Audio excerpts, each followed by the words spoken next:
What's up, everybody? This is my '93 Honda 300EX. It looks like crap. Seat's all ripped. Tire always goes flat on one side. That tire. Other than that, it's real good.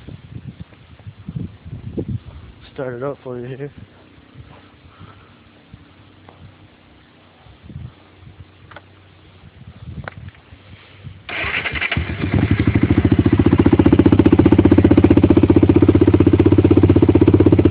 Starts right up.